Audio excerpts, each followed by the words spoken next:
And Pennyfossi, you Kwabena Mintah be there. It resents a young pro chairman for the new Patriotic Party. Honorable Kwabena Mintah Abronye DC, or also Abedin Kuma Afa, Ghana Registered Nurse and Midwife Association, almost strike on Mukoyen. And when we say Oma call it off the strike, Enra. Now, so Kwabena Mintah, Debbie. A conference call strike, and already Mahama, any of these voices treating that is here. Or because I don't know so about the Canada. I hide Penyah media. That's what I say. An idiom. Over like if you do not I will subscribe to never click the notification of the latest updates. Now, bet you the wide and the amount of comment section. That's what Basra. No, actually, we don't know what's any. I do a week. I've been giving updates on the nurse and midwife association. Almost strike now. I've been giving updates. I'm one who never until we didn't say go strike.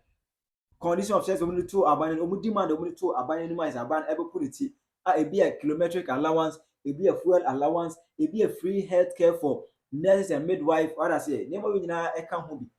Need a part of the demand that we present to the government. Ban able put it and also we did a call strike.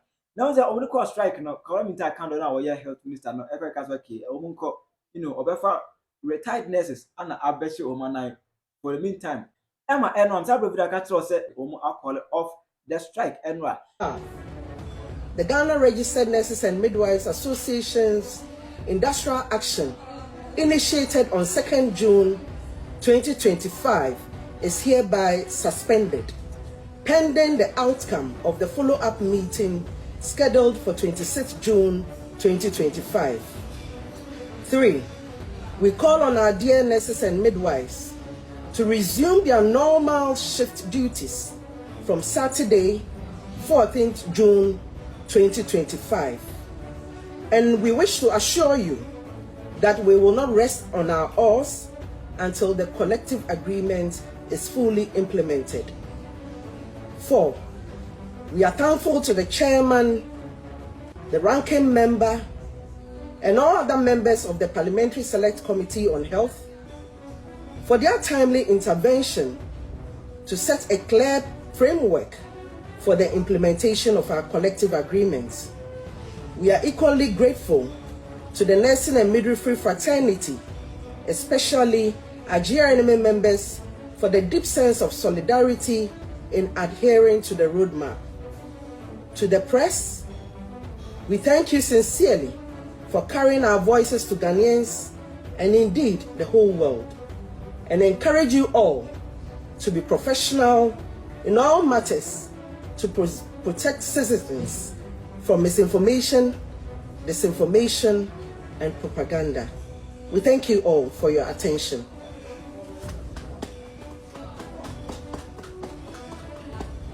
But Abronye DC James Debbie. So I share how Mahama plans to promise nurses for in 2024 during campaign time. And even grant no more nursing training schools. How Mahama see promising woman share more back here. Share how Mahama see cancel or dog Ghana nurses.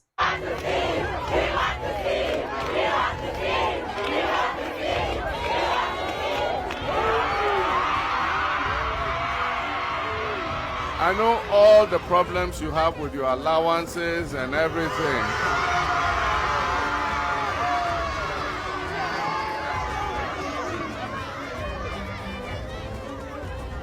And we're going to come and make things better for you. We're going to come and restore automatic posting so that when you come out of school, you can get a job as quickly as possible.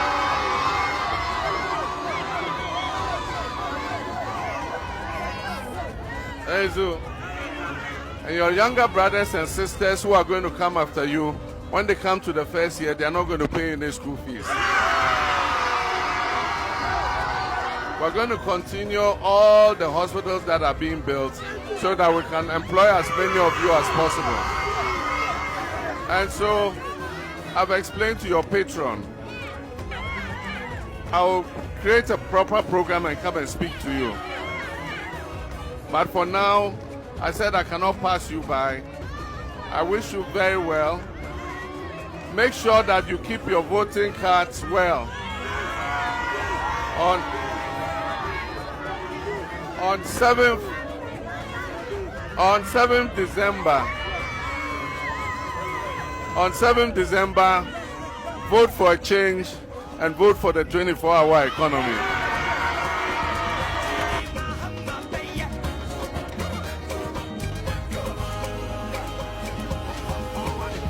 Now for her 2025 year plan, next for the demand, I'll cut to the name. Now about 12 goodness or air cost striker or see there. Mahama Ghana for Fracadam. It's Abronye DC. I bet you're not ever. John Dramani Mahama, the President of the Republic. Oko go so 2024. Asema oko kan ye ne say MPP aban enwene nurses ho. MPP aban ti mo odene. Because when you kwan or can you open? Yes. Na sema oko kan ye say Ghana for yara yire free no. Wa hu say ya adwuma ma no. Work ma no. Or benefit. Because I necessary na okwa gina ho e ka kire o mo say MPP aban enwene necessary ho no 2015 na ebinum ewo classes nti sa akra no wo classes ya 2012 na sa akra no wo class 4 enti ne ekọ so a ne nuanom mpayimfo a wo mo ye nurses wa wunu say aban bi baya na yewura John Dramani Mahama ye president no the whole of 8 years wo ma demonstration no nurses o mu recruit wo mu nyina 8 years ni nyina no 7,000 the whole of the 8 years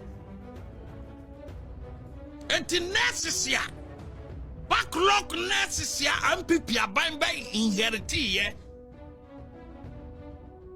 2017 ewo man Ghana ha yewura na nado danko akofo ado by inherit ye na Adjuma Manu as a health minister no na ye 54,000 nurses and a native fee 54,000 nurses Wama year 2010 Wama year 2011 Wama year 2012 Kwasi 2016 NGC part 1 and 4 maduma that time no nurse near Onowa College of Education and NRA 2024 say alawana banso yen tuabano na owo P4 no P4 enti atetia ni seniors ni kwa mu no wanhu na se ko hu ya nko be kai say obi to ne kraman dini obi to ne kraman dini kai dabi e wase kire nanso o ma hu ni ntino yewura na nado danko akofo ado tua alawa maamu a sala wa na obi na twa mu o e na obi na de ba wo se ya de nso ya nto ya Penyah twa alawa no mu na unuanum binum atena fie 8 good years na nado danko akofo ado na me nsa nka biem wanko heaven a meye petition ya bisanya me kwose no ma bisana say adentina na nado ne baumia omuguso gina gate na wo bo wuroko wo mfre wo mo 54,000 nurses ena na etifie a MPP aban yewura na nado ne baumia ebe inherite ye esese for mo adwuma yetimi make sure by 2024 na nurses ya MPP aban Adjuma Manu as a health minister na kire okobo ebe to aso 5 months no na Ghana ha na nado aban kwa atima recruit 94,000 nurses ebin sida in the 4th Republic sa ban biaba atima recruit 94,000 nurses ebin sida e na nado aban e na aye and so much more hurry. And Raya nurses ɛkɔ demonstration ɛkɔ strike here. Asempapa NDC for betima kachira omo ne say munimu nwoma na mo kra SS no mo ampase ne di kan kra no wo pasa otira omo say one wo mo principals ne nyina e ma o ma demission no obi kotua bribe na ma omo because no omo qualify in e fa omo ekwana omo fa so pass out omo exams so kra no lecturers ne nyina amfa kwampa ena passes ankwanto omo nimu nwoma muaya mo de ma omo no so omo nimade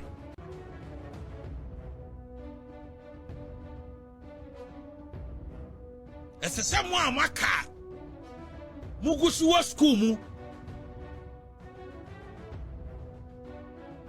amu various nursing training institutions ni nyina no momfa nto mutim sai etena mo ba ba wie wa aban we mu amunya aduma nyere enye we are telling you people because nanado danko akofo ado nim sai ma ba ba fa 94,000 nurses aduma dia etena wo mo maka o mu school mu no ye be da for mu until let me introduce agenda 111.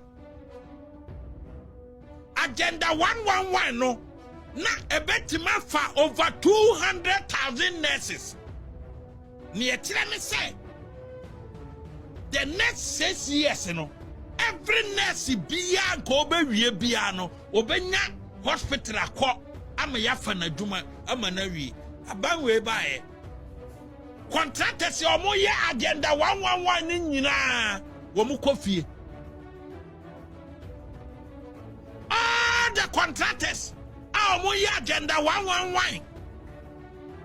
88 districts. Anna hospitals in Kwaswo. Near Enurubabia Krano, are 45% complete. Some hospitals when you abandoned. At least a wow, nursing training. Wow, what 3rd year, wow, what 4th year, no. Wouldn't need that war under this government. No more wom no, and I ain't tia or cadia. Wow, no, wobano, hene do woko. Babia ya do bako, amaya forward to my senders in Nino. Ya abandon hospital no contraction. Ayabao mia, then another danko akofado, and sanu a duma, and no. Weye abanya oyensi seye diamant chinima eba because agenda 111 no ye say emfie numa edi anim de nurse ni bi obawi adwuma bia no owie ne service na no esese onya adwuma ye re eye yewura Mahama kogina enipa dodo mu anu adwananum anumga hene enkontompo hene darga hene no adananum because abanfo frode me catch say ukwadwa boase and somebody because Ghana ha wo mo pantwhwea mu favor and the door so because abanfo fro na aba nti asem no sabe nkwase asem wo nkra na nsamboi pra because oba be pay favor but afi we nkwa na wie ye na nurses na ba betena fie no nsambo no emma biem because maame na wabodwa na waba no ne ba awie nurse wawie nursing training college otifie wawie teacher training college otifie wo mo ba ye kra ya form no moyi wo modi and then nurse for na Ghana ha ye probi the health sector asenensa you compare akando to adimamanu awurade Yehowa se wo probi manakwa komante adimamanu pedigree then now they are candle. Labio, who probably manamati Ghana ha, who probably manamati adimamanu pedigree, our Ghana ha, a candle. Yehua, Kaho, Cherepam, through what they are so. Kwabena Mintah. Say a whole health sector. I can say for a fact, say deputy minister can't qualify. Now how come say I can't do to me yet? A health minister not suhini in Namho. Na suhini ni I can't do why in a bit to my health ministry ni. Say ye can't pass it. Yes, a cabinet minister part. Na komunya. Intinyan sa sema suhini bekano. I can't do bet to my kambi. But for this in be ha. Ye pen kwasi afwa di atwa no ni ye chinchimu omonsa. Eno what the kwasia to position ano a kwasia sem ene ne obedie no ebi na yehu because a ban is saying now your appointment here you want to compare Akando to Ajimamanu. What say a book wana dia bay efie nyansa e men ho ba bia suku nyansa ubeda di suku nyansa Ajimamanu wo Adi Akando akwa toto no e below the bed. What the toto ho a enye yie a anditi na ankasa kura anim say what's appointment na wo de ma Akando no wontimi eba nyansa suku dia everything language Akando be den eno timi kwatamale no na poma twede okoto si wo twede nipam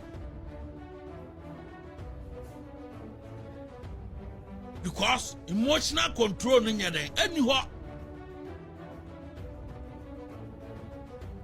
striké baye empoa odi yesafa ho a ohun se wo hia nurses ya wo makọ school ten no na matua sika ma NDC media house to say ye need nurses for attempts o man ko school mu nim hwe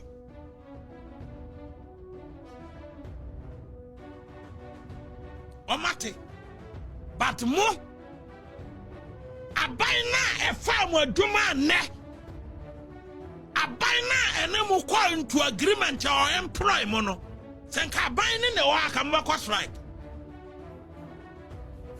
yeso obi akwakyere wo nkwan ukwakyere no owu a wonya nsunsanso o obi kwakyere wo nkwan na wo no ukuya wadwen se ukwakyere no owu a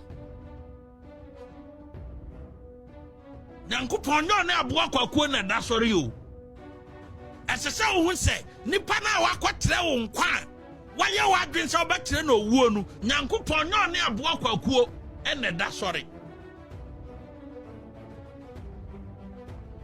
abaina eno bua mo abaina ne mo kwa negotiation no obi di nkontompo enada so no betima boa mo because 8 years ago na mo binum susa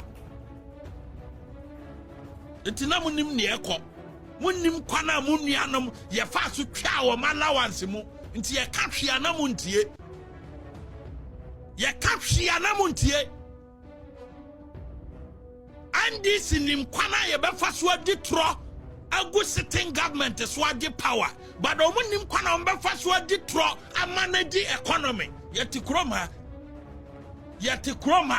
mo be hu kontompo explanation by the close of the year mo be hu explanations atowo explanation atowo adwene nim explanation adwene nim wo mo de be ba kire mo about how the economy eko na economy na wo ntimi manage ni yie no eno ntra setepe de abetum no wo masoma ne se onu ni kan meka say you cannot manage economy 4 years I won't face crisis yate crisis ready has started o mo crisis ready eba August ya because mo nim say mo no eniema ne successes a eba nyina no ye bisa mo fundamentals ya edit successes neighbor you don't know you people don't know fundamentals ya ama economic indicators ni nyina ye good no fundamentals no monchire ya munim but January this year IMF my etiase say 2025 no say aban no timi toaso or aban ya MPP aban o etimi toaso say de Aminanta de kwa ye different kenoforata hot na indicators na 2025 no. Economy ni be ye good. Etimaba na se indicators na friase show good the year. Mo say eye mo ato forcing. Yo yate. Die beba bia no edifri August ekono. Ato forcing ne Mahama. President Mahama, yempe any entremu bia say a international socks. A socks to be nasi, a international, a China, a US, a this and that. Massa. Moon stay Babia Mudinana. Don't cross the border. Now mo cross the border. Crash bed ebebum.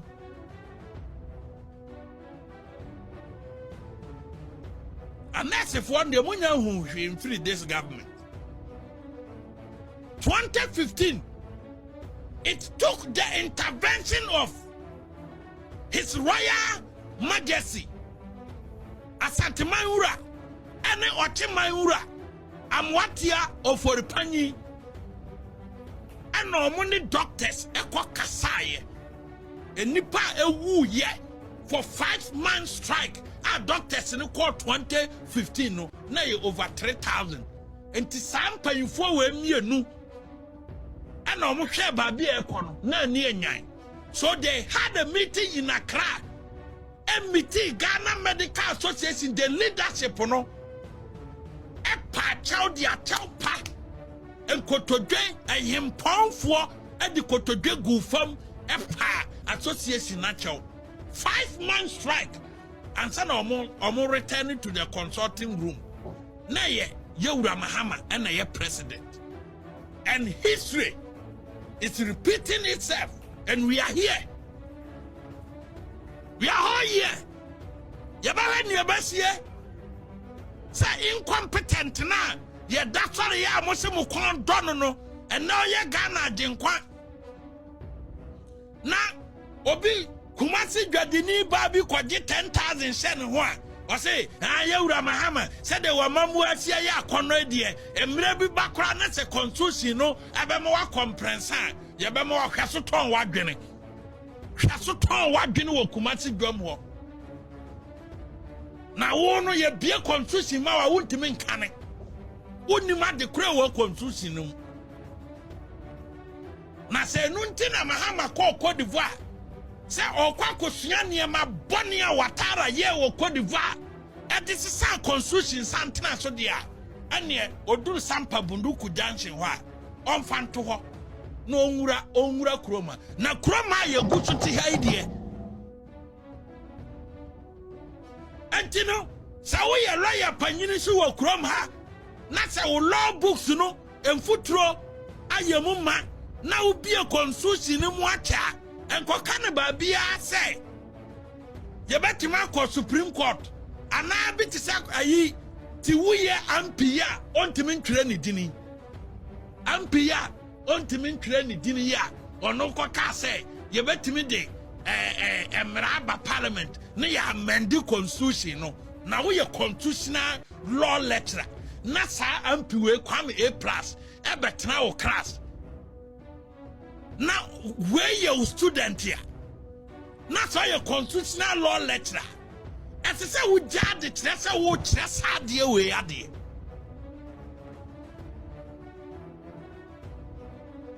How can a law student obia or claim sa o ye law?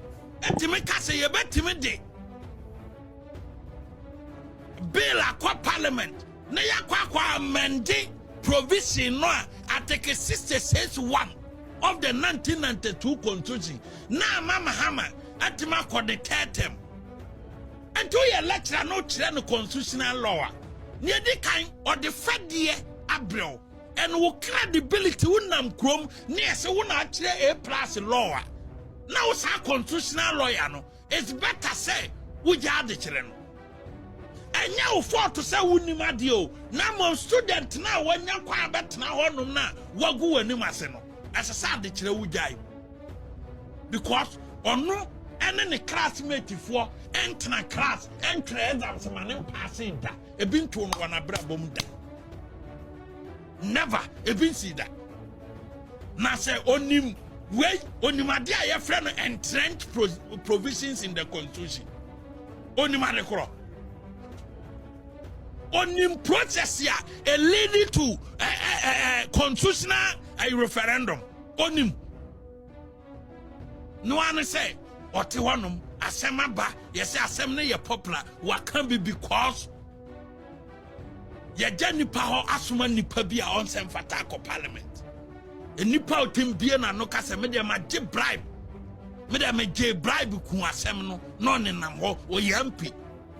Yes, Ghana Parliament de obetima ye MP. Ghana Parliament de obetima je bribe not the Parliament or no ye MP.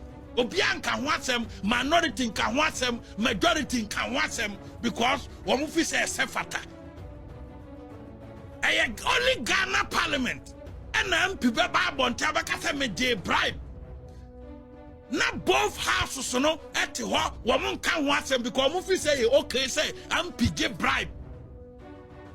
One need a fee say constitution, no, the 1992 constitution, no. The highest law of the land, you know. A member of parliament, you know. High moral character and integrity. To be a member of parliament, you know, you must be someone who has high moral character and integrity.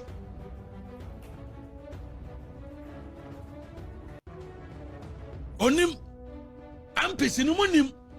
Said to be a member of parliament, you know, high moral integrity, high moral character and integrity. Number one. And so, obi or come home. Etimka made a major bribe ku asem not ho. Majority can home, minority can home. Now why ne benya respect ya masa parliament house no? Why? Woman benya respect ya masema. But me kwam the way I sit no. Me who parliament say bibibi. Rubber stamp will be. Me, I have no respect for Ghana Parliament. Me, where I sit, me, I have no. If characters like A+, if a character like A+, et me ba bontisa waje bribe, et di kuasem, none in am free. That's why you will be forced to resign as a member of parliament. Because the image of parliament, you know, with that singular statement, you know, what dented the image of parliament. And for that matter, both houses now will come together and push you out. But and nam se binum attitude. And then the DNA the currency. On the namo free my J bribe, me da me J bribe, and I me kuasenu because me ye voka. Na MP, etimi kase wa J bribe. E kuasema. Na sa MP ni katro say, or the common fund ba be develop Gwamwa Central no wadi. Sa MP no, I want to train it. That useless MP. That useless MP, I want to train it in. Etimikasa waje bribe, adi. Nasa MP no, a whole common fund. Yes, they were not utilize it through the assembly fund there, through the district assembly there. But if it's a proper utilization, because MP oba bontembe kasa me da me je bribe di because me Ghana ha me popular me kasa e fana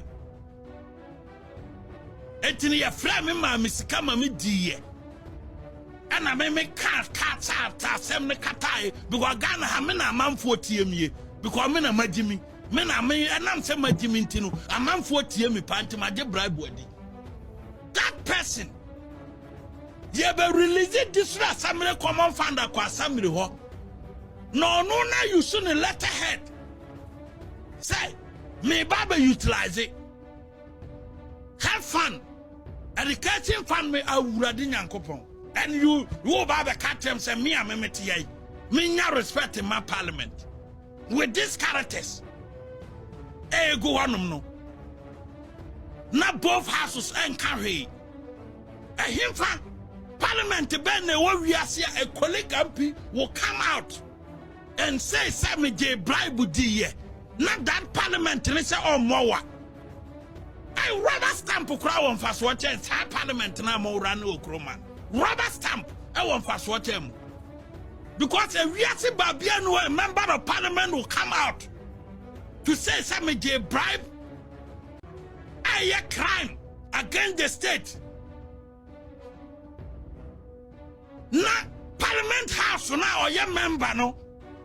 Nobody is talking about it. A Wiasi fire apart from Ghana.